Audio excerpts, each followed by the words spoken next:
Do you know who's running for Ector County Judge? You're watching The Debate live from the Enmore Family Studio at Basin PBS. Moderated by Pat Canty and Becky Ferguson. Made possible with support from Diamondback Energy. Good evening and welcome to Basin PBS. We are coming to you live from the Enmore Family Studio. Tonight's program is brought to you by Diamondback Energy. I'm Becky Ferguson, and on behalf of Basin PBS, thank you for joining us.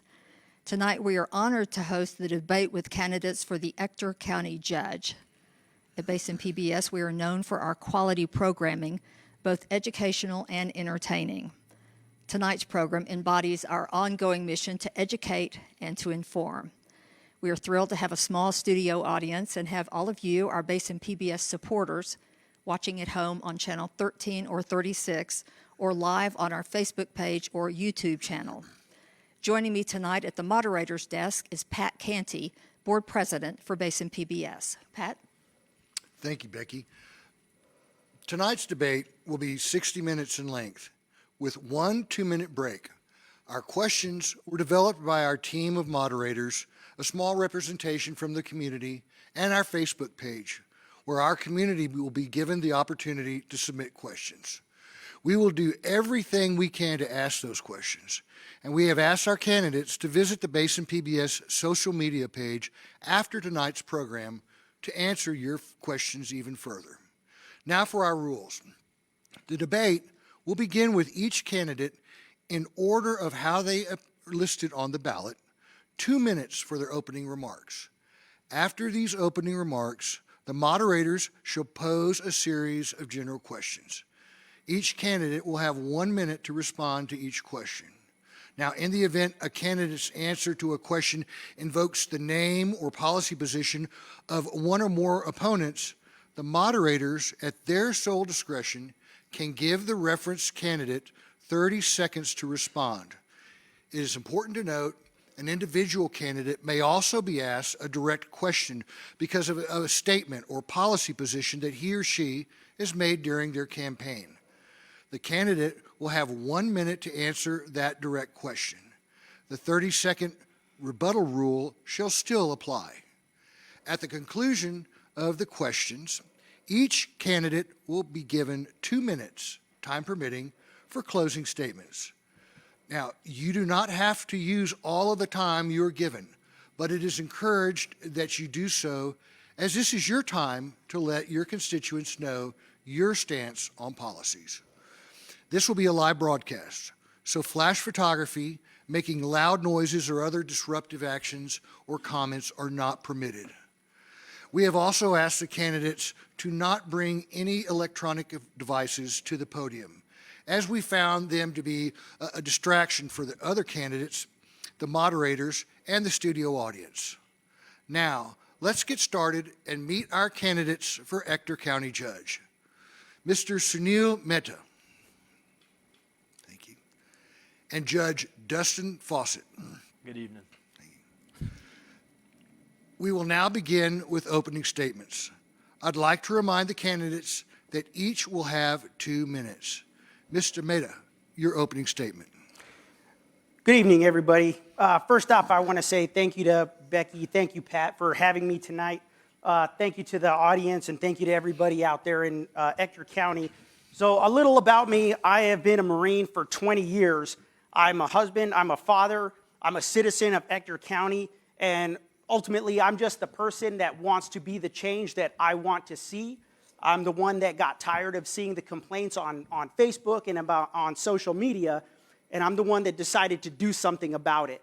It's one thing to complain, it's another thing to throw your hat in there. So, I'm throwing my hat in the ring for county judge. I hope to earn everybody's vote because I really believe that we need change, and I want to be that change that takes us to the next level.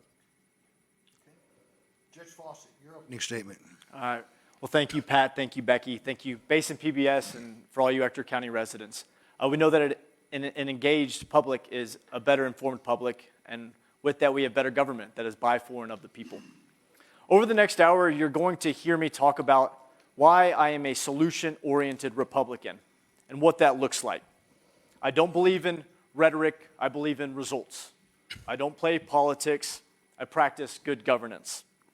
When I first ran for this office, I ran on 3 I's that are foundational for local government: infrastructure, institutions, and innovation. These weren't slogans. These were a plan of which we have executed.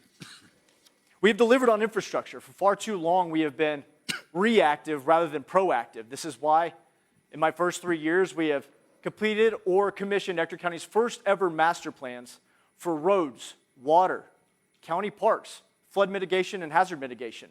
We have enhanced our institutions, working with the city and all of our fellow taxing entities, putting more law enforcement on the street than ever before, giving our district attorneys a 20% raise to put those bad guys that we arrest away for good. I don't just say I back the blue, I do it. We've led with innovation, harnessing the power of grant funding, bringing $27 million back home to Ector County. That's not your local taxpayers, but there are dollars either way. Every year, candidates run for office, they make promises, they say all the right things. Promising is easy. Delivering results is not. If you believe that leadership should be judged by results and outcomes, I would be honored to have your vote as the next Ector County judge and continue serving you, the Ector County citizens. Thank you, gentlemen. We're now going to begin our questions. First question, what qualifies you over your opponent? And we'll start with you, Mr. Mehta. So thank you for that question. I mean, what qualifies me against my opponent is, my service record. My service record as a citizen, my service record as a Marine. I'm known as somebody who's constantly served. I've served in the Marine Corps the whole 20 years that the United States was in Iraq and Afghanistan. I was, did 4 combat deployments. I was blessed to come back and still have 2 arms, 2 legs, no injuries. So I figure, why not give back to the community? Because obviously I was able to come back for a reason. I mean, you can go to my Facebook page. My service record speaks for itself. I have never made a promise that I have not delivered on, because that would destroy my credibility. If I make a promise, I intend to see it through. Thank you, sir. Judge Fawcett. Public policy is a challenging sphere. We obsess over politics, especially today's day and age, over social issues or things that don't necessarily matter. Throughout my tenure as the county judge, we focused on things that matter, about roads and the judiciary and everything in between. I have represented our community down in Austin whenever I worked as a legislative staffer for Representative Landgraf. I have been up to D.C. and Austin as the vice president of the Midland-Odessa Transportation Alliance. It's where I learned how to leverage tax funds to make them go further. That's why we see the expansion of Interstate 20. That's why we see Loop 338 progressing, and even Loop 250 in Midland. This job is the CEO of a $115 million budget. We serve nearly 200,000 citizens. It deserves someone who knows how to work the channels of government, to have good relationship with Congressman Pfluger, Representative Landgraf, and Senator Sparks. And I have that history, that background, and we have the results to prove all of it. Ector County will soon have a new courthouse. The county is financing the project through the issuance of certificates of obligation. Now, the method is different from general obligation bonds in that they do not require voter approval, only that of a majority of commissioners. Please explain your thoughts on this method of financing our new courthouse. We'll start with you, Judge Fawcett. Absolutely. So certificates of obligation are a debt issuance that is given as a tool for the Ector County Commissioners Court or any Commissioners Court to utilize. It's a vital tool for specific things like the jail, for the juvenile detention facility, and for courthouses. These are 3 of the specific items that are listed in order to do. We decided to take on this project because it was vitally necessary. And I didn't do it for any benefit of my own. I did it for the citizens, the hundreds of county employees who have had to work in these conditions, with feces pouring on them in their offices, in the judges on the dais. These issues were massive. We nearly lost decades worth of probate cases and county court at law cases. I take my oath seriously whenever I am charged with protecting these documents. And so it was something that we had to do. It is not something that we look forward to doing, and we will not have to do it any further. It is something that we passed the buck on for simply too long, and we are glad that we had a 5-0 vote to take care of it. Thank you. Mr. Meda. So I can tell you, when it comes to the county courthouse, the first thing that I would do, honestly, is, the first thing that I would not do is jam that kind of debt down the throats of the voters without, bringing them in the process. They are the ones that elected Judge Fawcett into that position. So to arbitrarily avoid having to, put it on the ballot and get struck down again, that was really, I feel, a knife in the back to me. That was a knife in the back to the other voters. Now, Judge Fawcett talked about, water and feces. And, while the water might be true and there might be an infrastructure problem, I can find no record of any feces being dropped onto desks. In fact, the only thing I could find was records of feces from birds. So unless we plan to get cats on the roof, we're really going to still go down that same path. Thank you. Judge Fawcett, your name was brought up, so you have 30 seconds to rebut.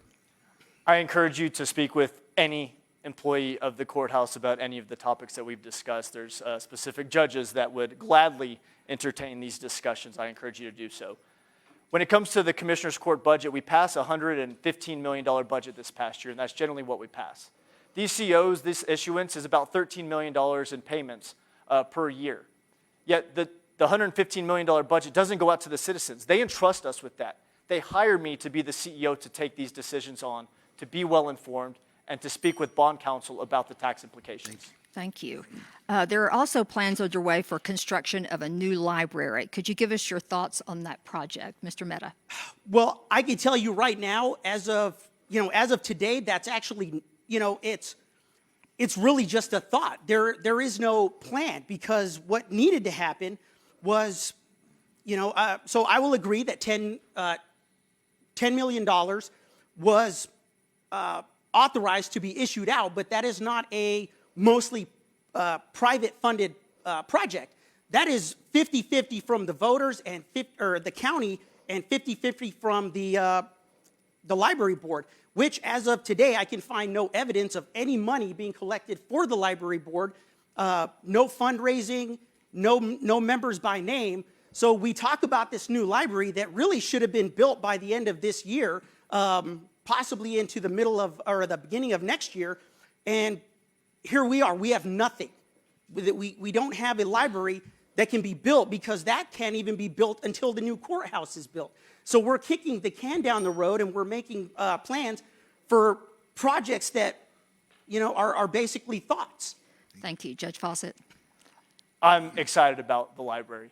As the father of 3 kiddos, as the son of a public educator, I was proud to partner in this library decision.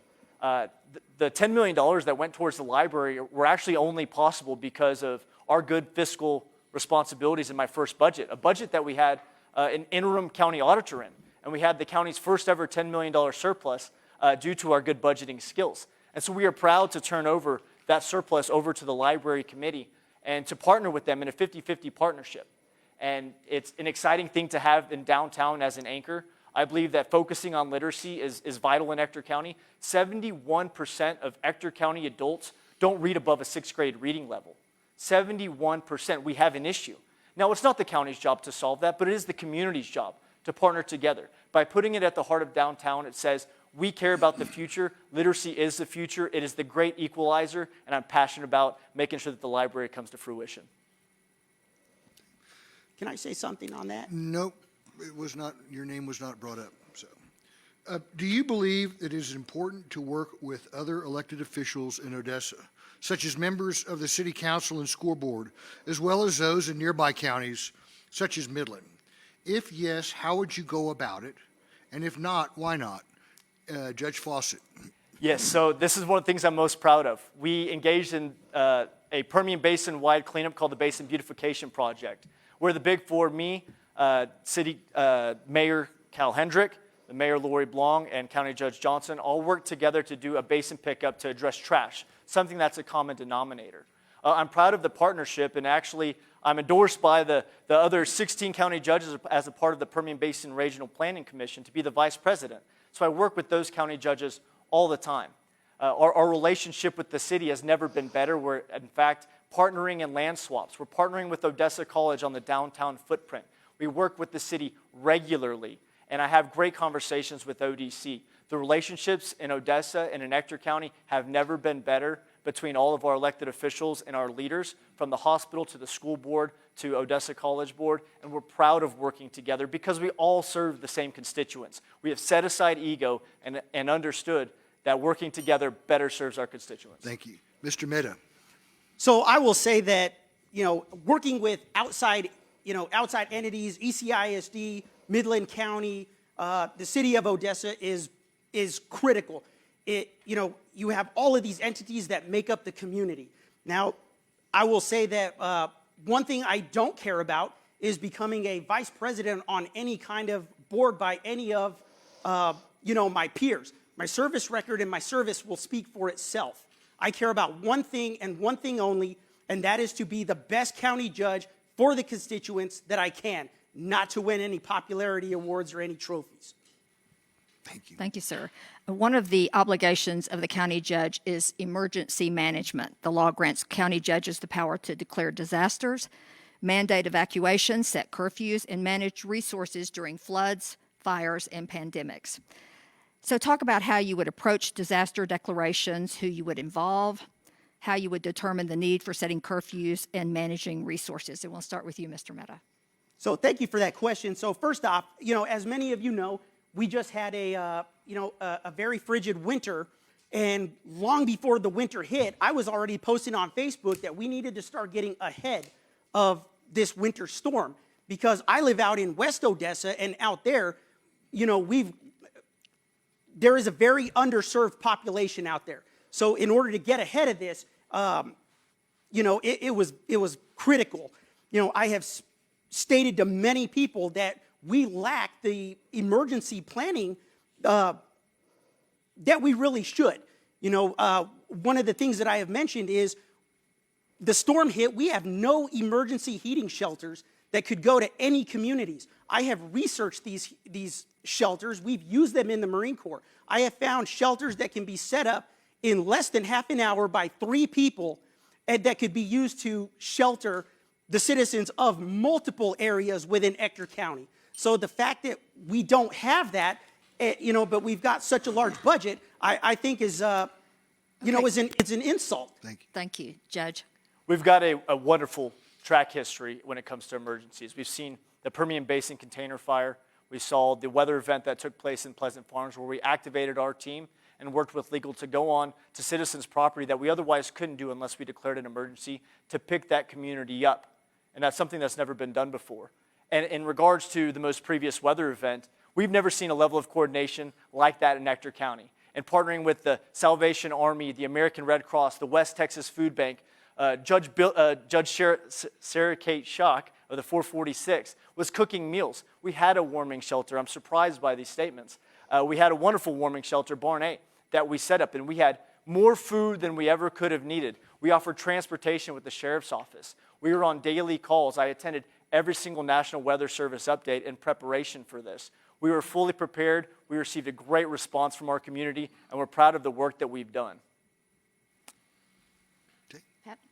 Thank you. Water is a perpetual issue in West Texas and has become a particularly prominent issue in West Odessa. What do you think is the county's responsibility for water in West Odessa? And we'll start with you, Judge Fawcett. So water is one of the things I'm most proud of our work in. We've applied for multiple grants, and we've actually been working with both Congressman Pfluger's office, who I took on a drive around West Odessa to explain this scenario, and then also with Representative Landgraf. Recently, you'll recall, he just received, or just had funded for us out of a general revenue grant, $17 million to put water lines in West Odessa. 16.75 will be for pipelines. 250,000 of it I asked to be earmarked for a master plan. That way, once we have that master plan, we can go after additional grants at both the federal and state level. We're proud of those efforts. Ector County Utility District serves West Odessa, but we know that we have a role to play. And so we work with ECUD, and we're trying to work on applying for those grants. We actually applied just last week for an Army Corps of Engineer grant that Congressman Pfluger's office called me and said, we have a deadline at midnight tonight. We are thinking of y'all. Y'all always are applying for grants. You'll have some projects for us, and we are proud to do so. Thank you. Mr. Mehta. So I will say, living in West Odessa, water is a huge problem, and as stated previously, as somebody who ran on innovation, I am absolutely shocked that with the budget that we have, we don't fund equipment that I personally know is out there that can pull water from the air on humid or snowy or rainy days, filter that water through a system, and turn it into viable drinking water that can be stored or distributed to the community. So the fact that we've got an entire community that is struggling to get water out there, I just don't understand it. We can put a person on the moon or we can send a person to space, but we can't figure out a way to get them water in a timely manner? I mean, come on. Thank you. How would you balance addressing immediate county needs with planning for the long-term future of Ector County? Should we have a master plan? And we'll start with you, Mr. Mehta. So I haven't seen that master plan, but I can tell you, you constantly have to plan for the long term. But in the short term, we always have emergencies that are popping up. So the only way to get ahead of that is you continuously do scenario training. Hey, we're planning for the long term, but we've got an emergency scenario that came up. What are we going to do, or what are the organizations that we're going to bring into this emergency, and what is the next step going forward to mitigate it, or to mitigate risk management, right? How can we best serve the population in an emergency, through emergency planning, so that when it does strike, everything is happening the way it should, and there's no gaps in how everybody should be running and what we should be doing during that emergency. Judge Fawcett? Planning is a big part of who I am. It's why when I first came into office, I asked for 5-year strategic plans from all of our department heads and elected officials. We had a blank slate. Nobody had it. And without that, you're playing whack-a-mole. And without those, how do you have milestones? How do you gauge what you do? That's why we created Ector County's first master plan for roads, water, flood mitigation, and hazard mitigation, to go back to our emergency management question. And so with those, you have long-term planning, immediate, intermediate, and long-term. And you can also turn around and apply for those grants. Grants take a long time, so those are more of your long-term. In the short term, you at least identify those needs. We did a needs assessment on all of our facilities. We drive around with our Public Works Department. We identify those, and we want to understand, when it comes to roadways, is this one close to failing? Is it better to let that one fail and enhance that later on? Or is this one close to failing? It's more of a C-grade road. We need to address it now. And so those inventories and those ride-arounds are very beneficial. But the planning department, we are proud of our record whenever it comes to planning. We're setting up the future for success. So a set of rules were adopted about a year ago, and they set out expectations for decorum, including prohibitions against personal attacks, profane or threatening language, or racial, ethnic, or gender slurs. They give the judge the authority to instruct a bailiff to remove a disruptive person after one warning. Do you agree with this policy? Why or why not? We'll start with you, Judge Fawcett. I absolutely agree with it. We were surprised that we didn't have one on the books, and that was generally what we wanted to make sure that we did, was we wanted to delineate those rules of decorum for this court proceeding. We are conducting the county's businesses. It is important. Now, I am much more laissez-faire. This past court on Tuesday, we had a citizen come in who frankly ranted and raved and called all of us pigs. We did not kick him out. We let him say his piece. He had some issues that he needed to deal with, and that's okay. He had his 3 minutes. I believe every citizen is entitled to their First Amendment right to free speech. I'm a free speech absolutist in many ways. I think it's important for folks to show their concerns. We haven't had to utilize any of this. It was really to make sure that we had rules on the books for 3 minutes for these things, and to make sure that we understand that this is an important place of business and we need to have a certain level of decorum, and that's important to have. Thank you. Mr. Mehta. So I will say in regards to that, being somebody that served 20 years in the Marine Corps, I absolutely believe in a citizen having and being able to use their First Amendment right? That is, whether I agree with it or not, that is irrelevant. What is relevant is that they have their First Amendment right and they are free to use it. Now, with that being said, once we start crossing into the boundaries of, using racial slurs, ethnic slurs, it becomes something entirely different. So in that aspect, when you look at that, now you're talking about, more than just executing your First Amendment right. You're really attacking somebody, and attacking somebody like that could turn really violent really quickly. We talked about, how there's plans. Well, let me tell you, everybody has a plan, until they get punched in the mouth. So. Thank you. A major project called the Texas Critical Data Center is currently under consideration in Ector County. The project and others like it increase county tax bases, but they are also heavy users of resources and may require additional infrastructure. What are your thoughts on projects like this, Mr. Mehta? So projects like that, I will say, here in the 21st century, we really have to adopt things like AI. I am a fan of AI and how it can enhance, Ector County and, ultimately the human race, the human population. However, you really have to look at the strain that an AI data facility would put on the environment and the resources long term. Having these facilities is great, but when you put in a facility at the expense of being able to take care of the citizens and constituents in every single area of Ector County, sometimes you've got to budge and say, hey, you know what, we can't move on this until we figure out how we can do this without putting such a strain on our citizens. Nothing should come above their welfare. Thank you. Thank you. We need to take a short station break, but when we come back, we'll hear more from our Ector County judge candidates. West Texas, you know this voice. From Here's a Quarter, It's a Great Day to Be Alive, and TROUBLE. Travis Tritt is coming to Main Street Live Thursday, May 28th, bringing powerhouse hits and electric energy to downtown Midland. This year marks 40 years of Basin PBS and one unforgettable night under the West Texas sky. Tickets on sale March 2nd. Sponsorships and tables available now. Made possible with support from the Amwar family. Thursday, February 19th, will bring a meaningful night of music, beginning with Faith and Family at 7 p.m. Stay tuned in at 8 p.m. for an encore presentation of Main Street Unplugged Gospel, celebrating the legacy and influence of gospel music in America and right here in West Texas. Sponsored by State Farm, Roy Nelson. All happening Thursday, February 19th, starting at 7 p.m., only on Basin PBS.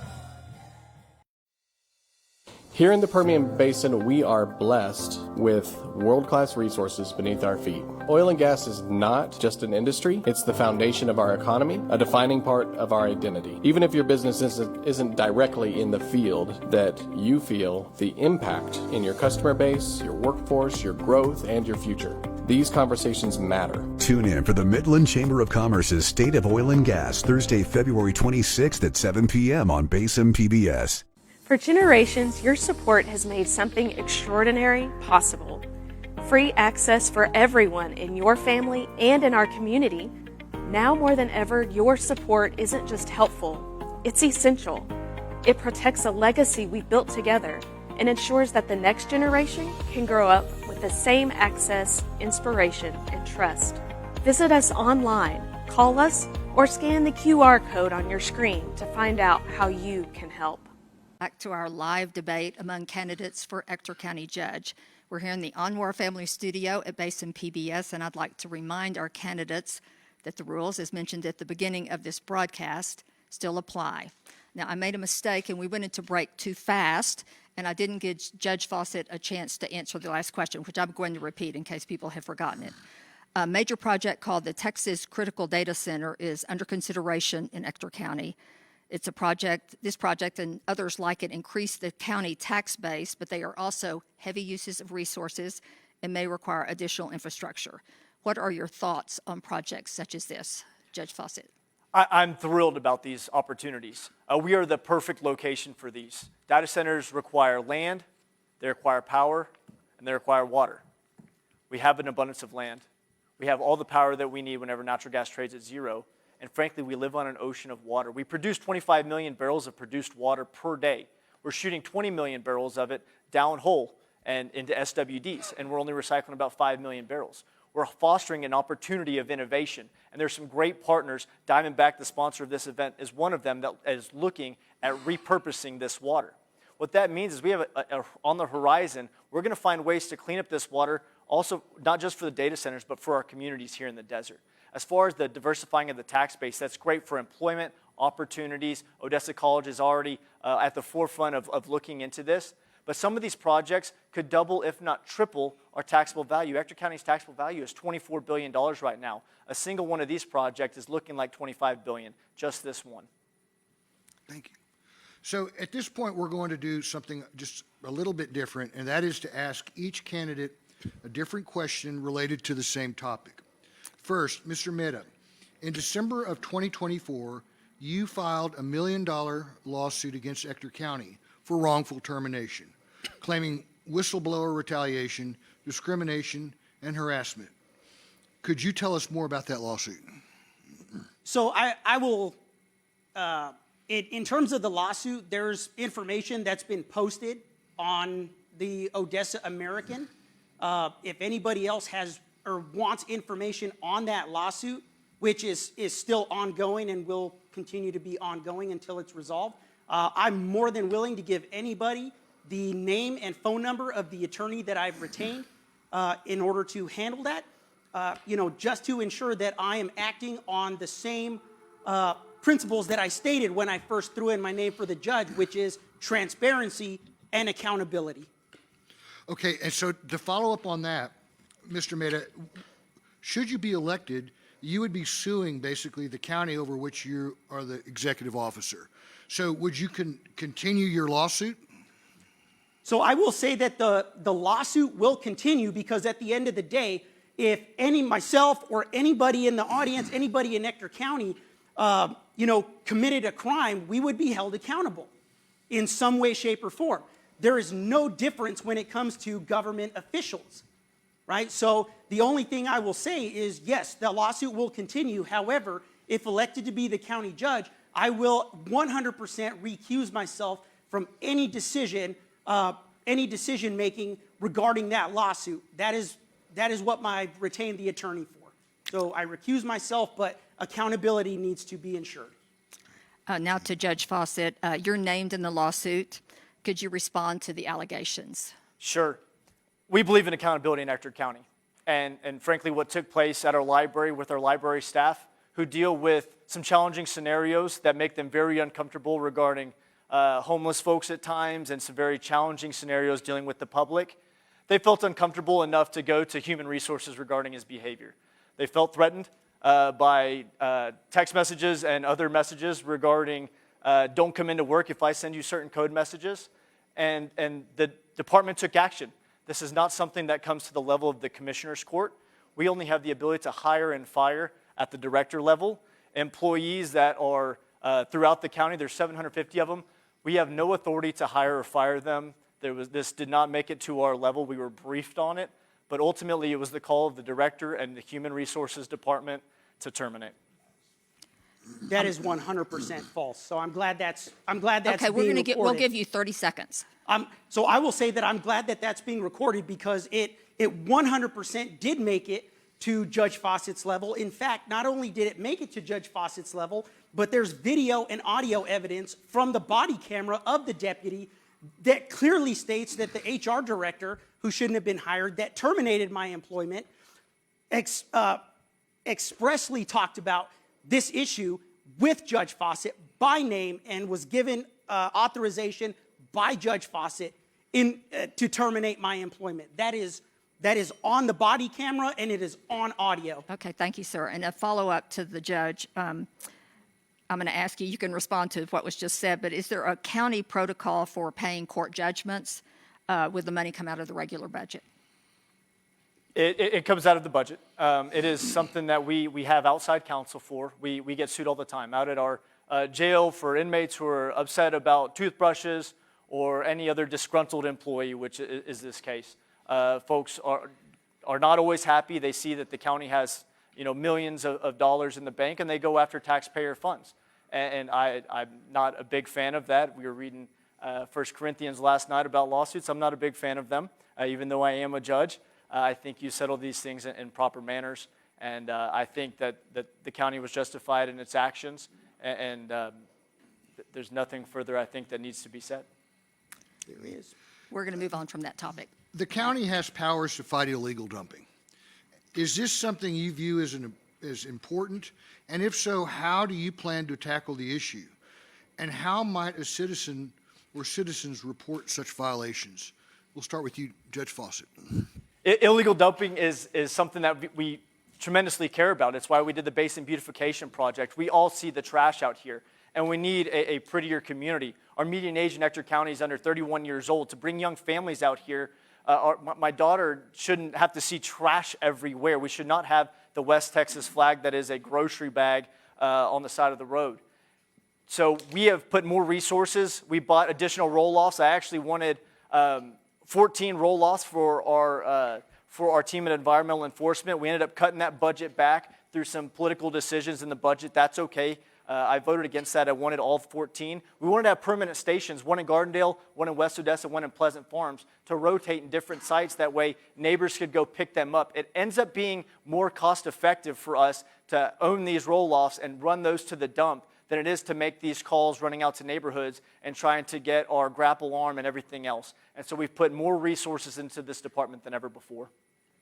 Mr. Mehta.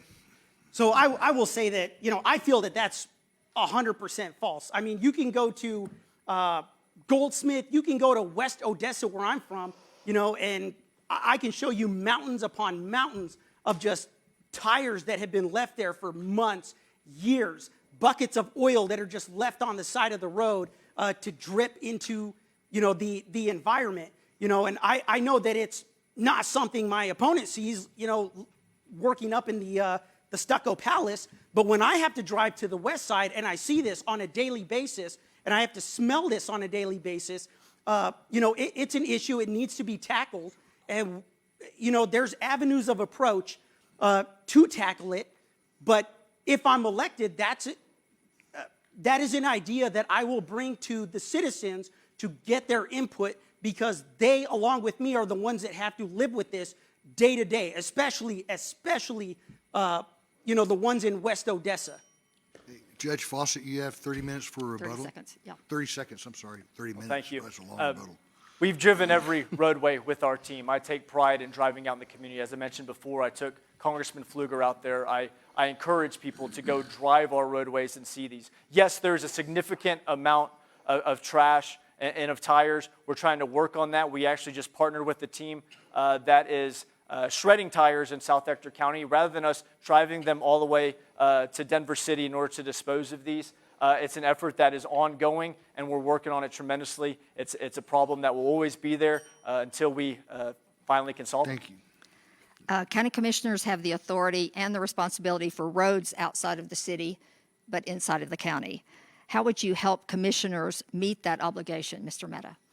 So in order to help the commissioners meet that obligation, I mean, first, you've got to bring everybody in, right? So everybody has got to work as a team and look at the problem. The best way to identify problems is to bring the citizens in, and I want them to tell us where the most major problems are. And then collectively, as a, myself, if I'm elected, and the Commissioners Court, we figure out cost-effective ways to address these problems, in the best way possible, while still being good stewards of taxpayer money. There's avenues of approach that are out there. It just takes a little bit of, G2 and working together to make that happen. But it's got to have the involvement of the Commissioner's Court and, most importantly, the community. And they've got to be able to trust us in order to take care of that for them. And that's what I'm hoping to restore, is the trust between the citizens and the government. Judge Fawcett. So I'm a road nerd. It's what I did in public policy for 3.5 years at Motrin. It's what I did in Representative Landgraf's office. And we're passionate about it. That's why we're doing plans. At the same time, right now, we are in the midst of doing a road pavement survey, kind of like the Google trucks that are driving around. It's conducting a survey of our over 550 miles of county roadway. We have a phenomenal director in Jeff Avery who oversees the Public Works Department. We don't have traditional road commissioners. But what we're going to do is utilize data, and while citizen input is absolutely valuable, sometimes it's the loudest ones, and if you do that instead of actually respecting the data and understanding what your road conditions are, then you're not actually going to solve the problem. And so we're conducting that, and we have a $500,000 piece of software in our GIS system that will integrate with this, and then it's also got a work order system. So we're going to know exactly when we address that roadway, how much money we put into it, exactly how much pavement, when the next time is that we need to maintain it. We're going to get on a preventative maintenance schedule. We haven't done any of this before. The county played whack-a-mole. We're being strategic with our resources to make our dollar stretch further. Thank you. Should the county play a role in veterans services? Why or why not? And we'll start with you, Mr. Midham. So that's another thing that I'm passionate about. You know, like I said, being a veteran myself, I can tell you that when I moved to the Permian Basin, I moved to Ector County, we had no veteran services here. I actually had to go to Midland County and was actually directed there by the Ector County website. So being a new veteran, I have to go to another county, in order to get any kind of services. You know, the fact that we have none of those services, and the fact that it was used as a political, tool by my opponent is atrocious, because our veterans are not political pawns. They are men and women who have served this country, and they deserve the absolute best care and services possible that we can, give them. And if we can't give them those services, we have a responsibility to point them in the right direction to the people or organizations that can get them those services. Thank you. Judge Fawcett. Yes, as the grandson of Major Fred Fawcett, who served multiple tours in Vietnam, I'm a proud supporter of our veterans. It's why I volunteer and work with our VFW. It's why we actually hired the captain of the VFW to be our veteran service officer. And yes, it did take a little bit. The commissioners prior to us had taken that position out. I had to fight like heck to bring it back, but we got that position funded. Additionally, throughout that whole time, I worked with the state of Texas to bring a Texas Veterans Commission officer out here. And so we are actually, for the first time in Ector County history, going to have a Texas Veterans Commission officer as well as a County Veteran Service officer. And if you have any concerns, go to our website. We have a page for veteran services. We're passionate about this. We want to help those folks. And it's something that Congressman Pfluger and I have spoken about frequently in terms of servicing our veteran, because we know that he is a veteran. And we're actually looking at grant funds to actually expand these services as well. Oil field theft is a constant problem in the Permian Basin. What plan do you have to address this problem? And we're going to go to you, Judge Fawcett. Well, actually, we just passed in our budget a vehicle lease to work with the Federal Bureau of Investigation for them to participate in some of these task force.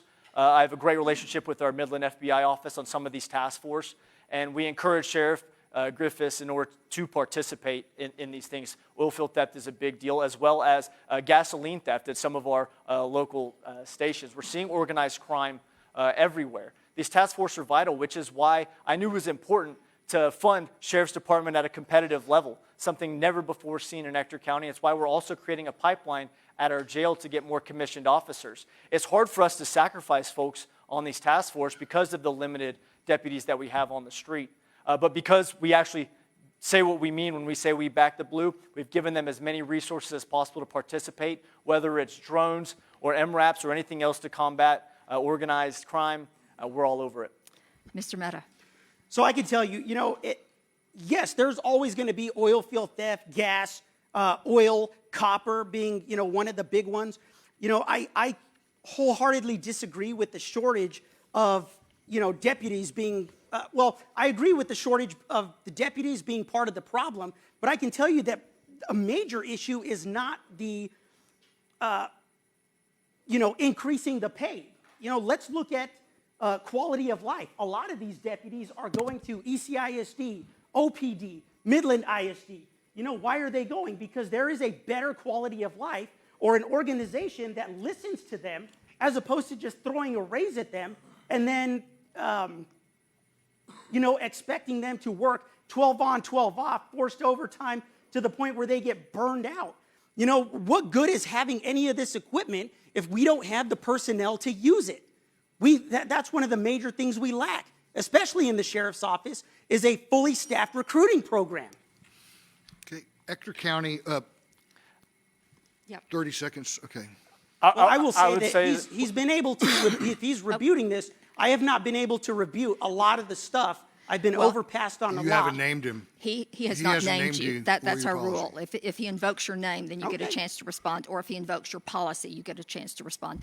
Actually, the next question is about the Ector County so Sheriff's we Department. can go on to that. Ector County has an ongoing shortage of deputies and jailers. How would you address that shortage? And we'll start with you, Mr. Mehta. So, Great. again, great question. How would I address that shortage? I address that shortage the same way that, I would have addressed it when I worked at the sheriff's office. You need to set up a fully staffed recruiting program. Nobody on this in the entire county cannot tell me that we don't have the men and women to staff the Ector County Sheriff's Office and OPD and all the jailers, given all of these resources. The fact is, these men and women are out there. They're fully capable and they want to serve their community, but we don't have anybody that knows how to go out there and actively recruit them. And I can tell you that because I was a Marine recruiter for 36 months, 3 very long, grueling years. I can tell you from a systematic standpoint how to find, recruit, retain, and train the entire pipeline from A to Z to fully staff the Ector County Sheriff's Office. Thank you. Judge Fawcett.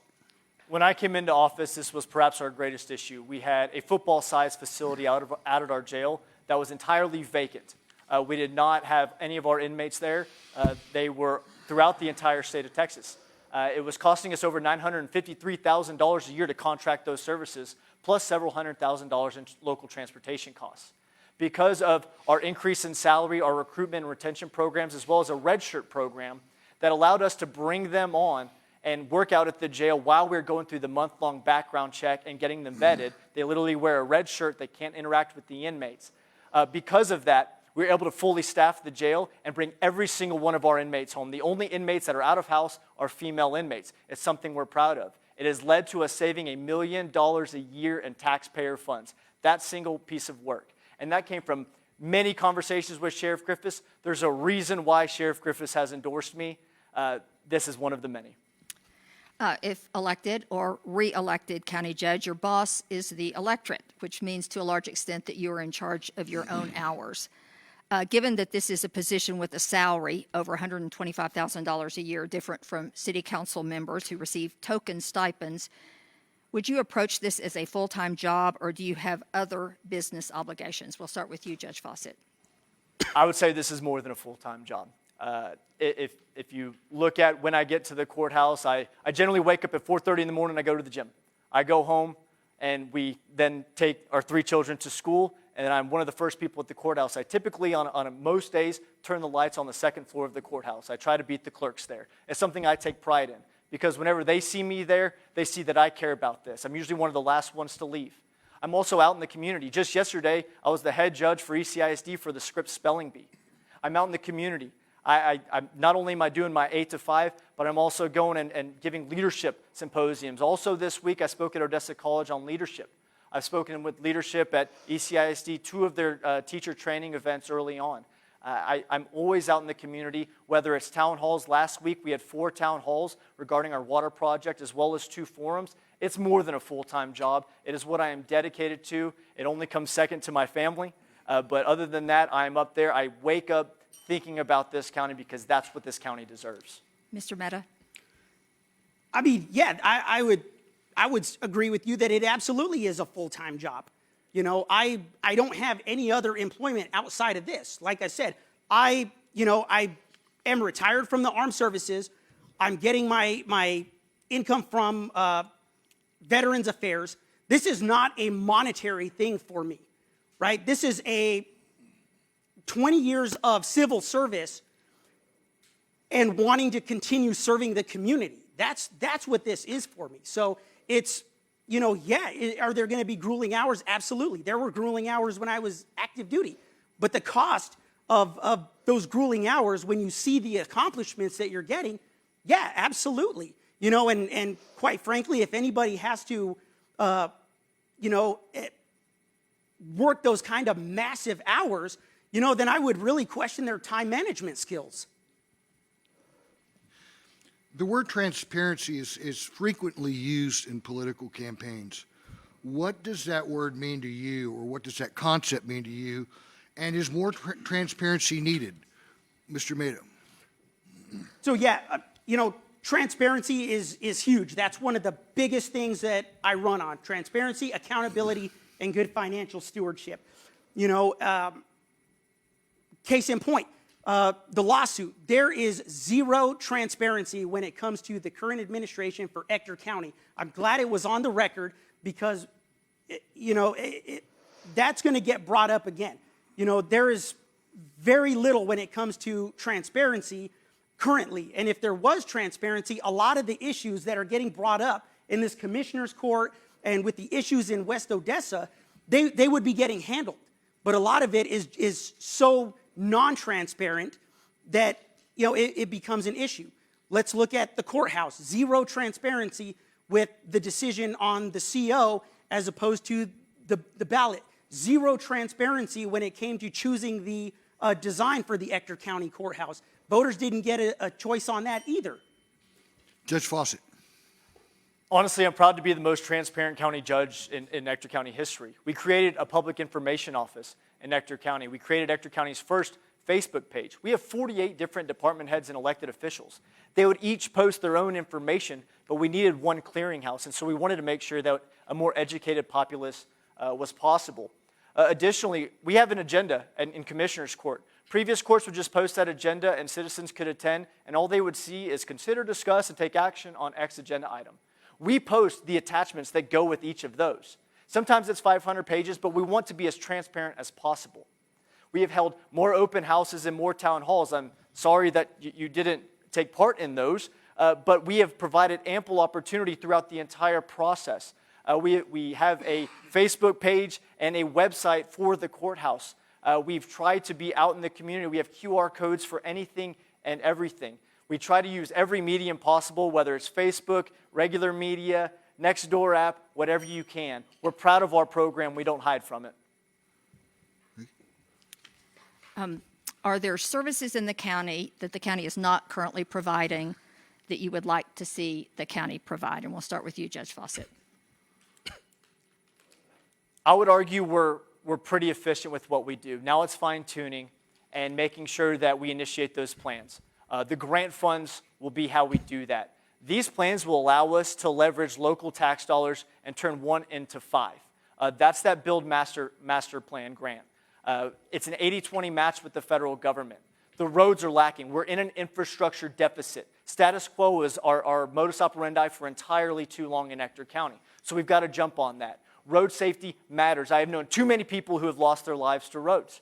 And that's why I'm passionate about roads. And so roads is perhaps our biggest deficit, and we're taking all of that. We have allocated funds to build roads in-house, and also with this plan, we'll be able to build a significant amount of roads with a much limited amount of money.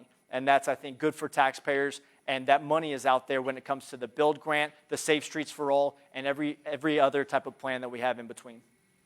Mr. Mehta.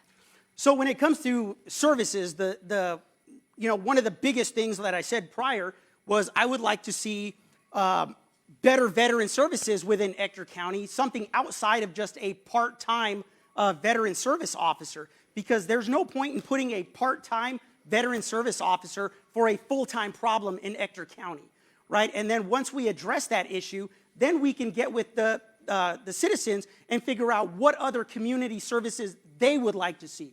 There's no point in me trying to create services that aren't going to benefit Ector County, because this is not just my county. This is everybody's county, and their voices are just as important as mine or anybody else's. So, including them is absolutely vital. If it's a service they want, it's a service we will look at, and we will figure out a way to make happen for them. Thank you, gentlemen. Now it's time for our closing statements.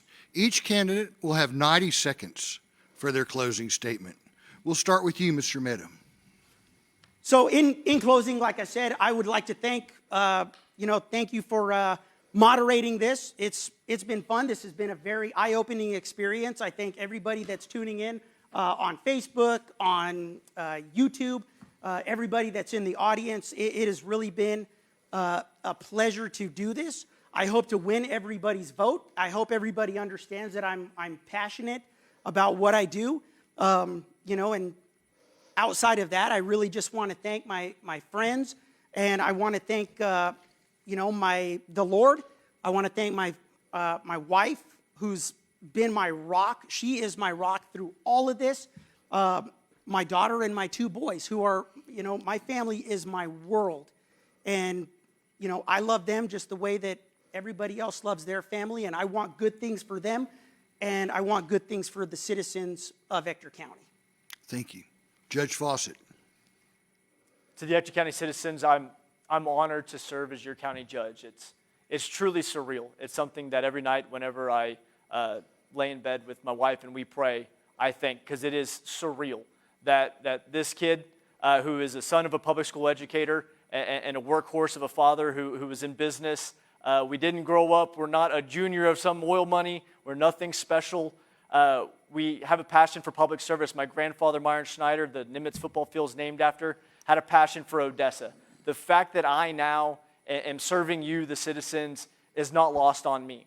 The fact that we passed a road district when citizens brought it to our attention that they had private roads, that school buses couldn't go down their roads, and it was a citizen-led initiative, and they voted that through, is a passion of mine. The emergency service district, we were losing people in the unincorporated areas. They brought me this problem. We found a solution. I'm solution-oriented, and the citizens voted that through. I'm passionate about finding solutions. I look in statute. I communicate with you.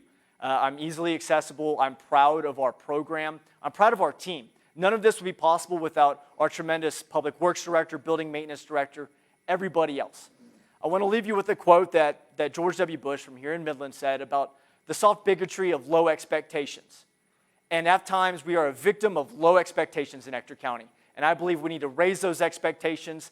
I did when I first ran. You entrusted me that time. I hope you entrust me this time. Our best is yet to come. Thank you. With that, we conclude tonight's debate. I'd like to thank all of our candidates for participating in this year's Ector County Judge Debate. Make sure you join us on Monday, February 16th, starting at 7 p.m. for the Midland County Commissioners Precinct 4 debate. Please stay with us for a special One Question with Becky Ferguson entitled When Global Oil Hits Home.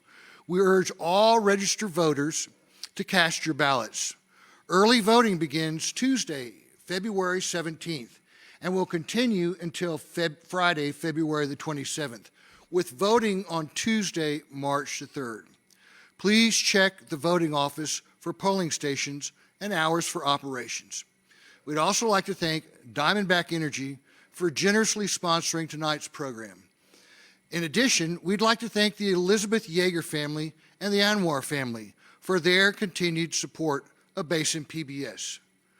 Programs like this are possible because you, our members and viewers, support us so much. If you aren't a member and would like to become one, please visit basinpbs.org for more details.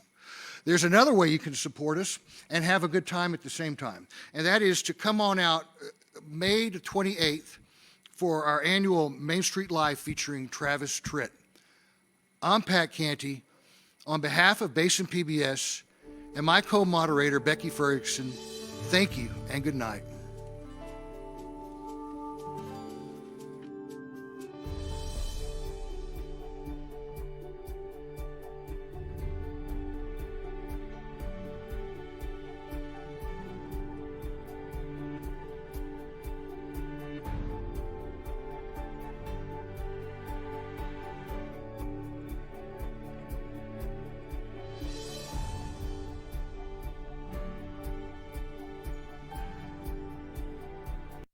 $50 per barrel of oil. That's President Trump's stated goal. Early on the morning of January the 3rd, the United States launched a large-scale military operation to capture the Venezuelan president and his wife.